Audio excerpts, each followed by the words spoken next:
Okay, with regards to an individual's development, a lot of factors play a part. His family, society, peers, himself. So for John's case, we could actually draw, maybe look at the bigger picture first, with regards to the Singapore society, which is actually based on meritocracy, and we place a lot of emphasis on academic performance and results. So for John, who could not perform that well, he naturally felt left behind. And psychology also speaks of the need for belongingness, where an individual actually has to, gravitates towards company. For his case, he also mentioned that his parents were usually not around, as well as he was being shunned from the peers from the better streams. As such, right, he gravitated towards the peers who were of a less acceptable nature, and kind of formed an in-group and related more to them. So this was kind of a vicious cycle, because that was the only place where he could actually get a sense of belongingness, and as other avenues were not available to him. With regards to stereotyping, a lot of research has shown that stereotyping is actually an automatic and uncontrolled process. Okay, the line needs to be drawn, and there's distinction made between stereotyping and prejudice. Stereotyping is, as I said before, due to what we've learned when we are young and all that, and it's shown that we basically, even people who are not prejudiced against minority groups or stigmatized groups, actually do engage in stereotypes when they are not aware, out of their conscious awareness. Whereas the act of prejudice, actually acting on such stereotypes or actually endorsing them, that's a different story. So for John's case, you can see a lot of incidents of stereotyping, which could, as in how some of his friends, did not want to mix with him. So next, we will actually touch on this thing about the self-fulfilling prophecy.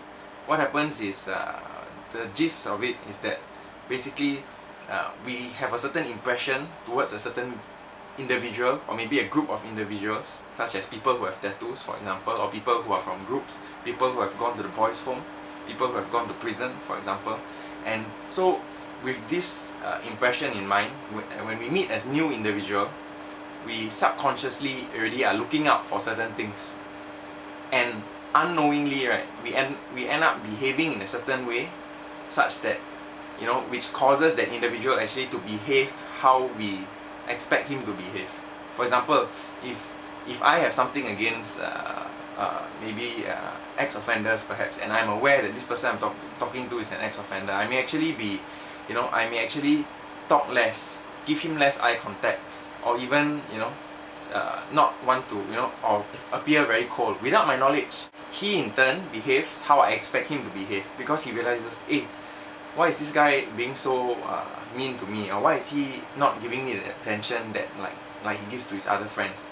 So basically he behaves in kind, and thus completes the cycle, and resulting in a self-fulfilling prophecy. And I would be none the wiser, and I would say, there, look at him, he's behaving as every ex-convict should, So basically, we can actually be the cause of how certain negative behaviors that we perceive in others, right, manifest themselves actually.